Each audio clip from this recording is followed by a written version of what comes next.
Fiquei horrorizado com aquelas cenas que eu assisti ontem no programa Fantástico.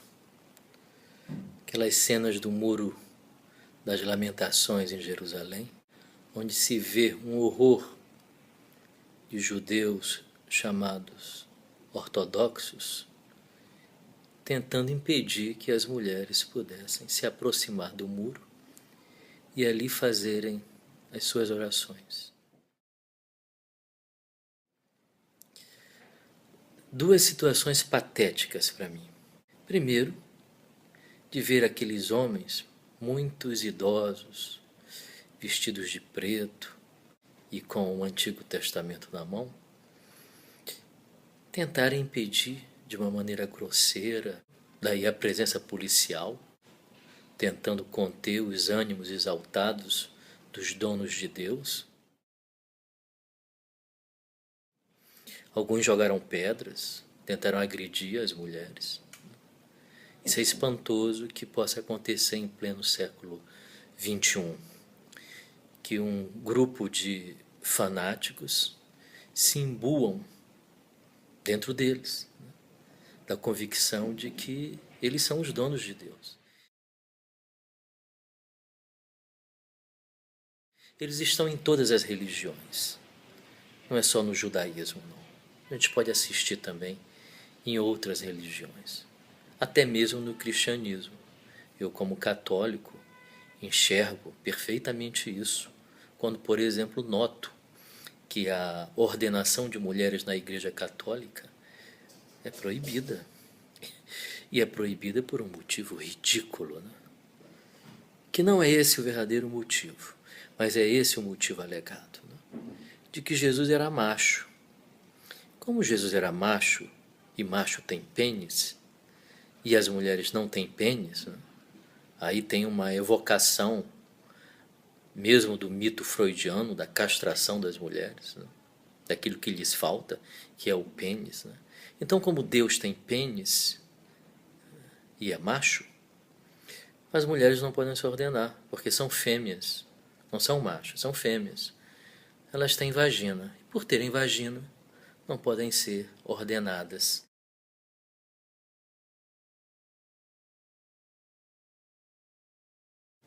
Isso me lembra o evangelho apócrifo de Tomé, encontrado em Nag Hammadi.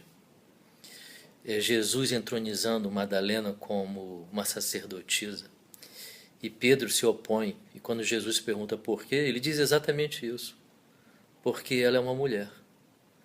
E Jesus, provavelmente com pena de Pedro, compadecido, com aquela ignorância gigantesca que ele exibia, né, disse a Pedro o seguinte: então, se ela é fêmea, eu a transformarei em macho, porque toda fêmea que se tornar macho entrará no reino de Deus. É exatamente assim o texto.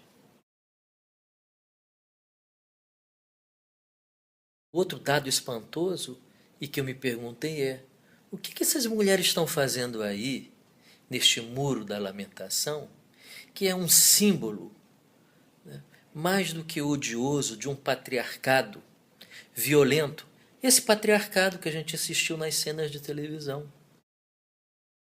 É um muro que divide, não é um muro que une, não é um muro que lembra o Deus uno, que não faz distinção entre homem e mulher, branco e negro, pobre ou rico, né? Porque ele ama o coração humano. Então, para o pai não tem diferença entre os filhos, né? Ele ama os filhos com o mesmo amor. Há as diferenças nos filhos, mas para o pai não tem. Para o pai é amor puro, né?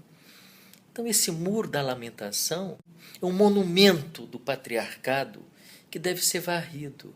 O muro, enquanto referência histórica e arqueológica, tem importância. Ele devia estar lá só para os turistas verem, e não mais do que isso. Mas na medida em que ele se torna a eternização de um patriarcado, de uma violência, de algo que divide, de algo que odeia, ele deve ser destruído. Ele deve ser destruído, não necessariamente as pedras que estão ali, mas as pedras do imaginário que constrói essa arrogância, essa soberba que nós vimos exibidos nas imagens de televisão. Essas pedras precisam ser destruídas, que são as pedras da intolerância. Então eu me pergunto, o que as mulheres estão fazendo ali? Elas deviam construir monumentos mais amorosos, mais ternos, mais maternos, de maneira que pudesse nos ensinar, nós do patriarcado, nós que herdamos esse temor e este ódio ao mundo feminino, que nos ensinasse a amar melhor, a viver melhor, né? Ao invés de ficar querendo tomar aquilo que pertence a uma história injusta e cruel. Eu acho que as mulheres precisam pensar nisso um pouco. É natural que estejam agindo dessa forma, porque foram oprimidas e humilhadas durante séculos, por todas as religiões. E aí não só as grandes religiões, né? Mesmo as religiões aborígenes deploravam a mulher menstruada não podia tocar em comida, não podia se relacionar com ninguém.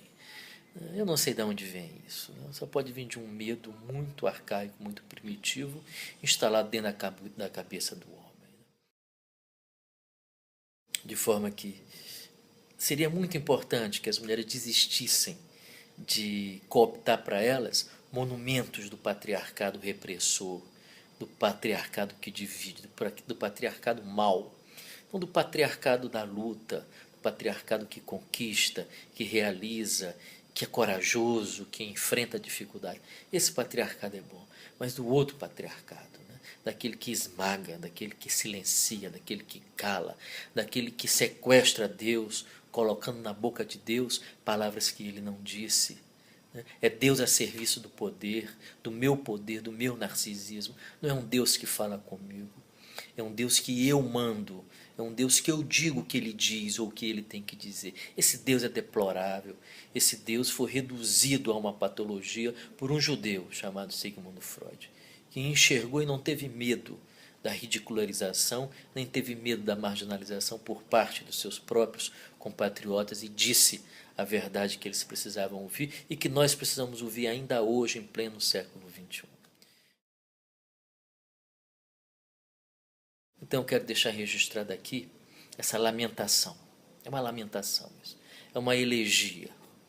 É um canto sofrido que diz: não há mais lugar no mundo para esse tipo de patriarcado. Que ninguém é dono de Deus. Nem o cristianismo é dono de Deus. Nem o islamismo é dono de Deus.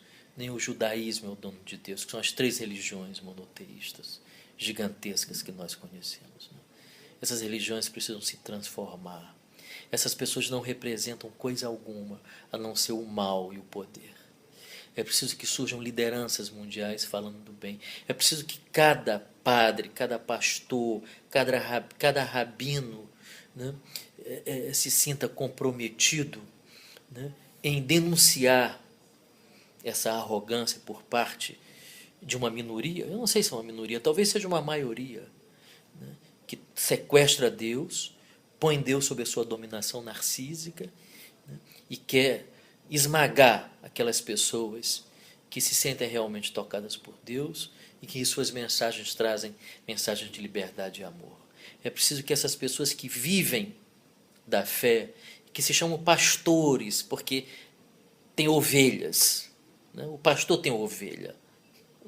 Essas pessoas são aquelas que estão comprometidas em dizer a verdade, porque se supõe que essas pessoas tenham um contato com Deus e permita que Deus fale em seu coração. Essas pessoas têm a obrigação de fazer isso. E não psicólogos. Psicólogos deveriam ficar reservados aos seus consultórios.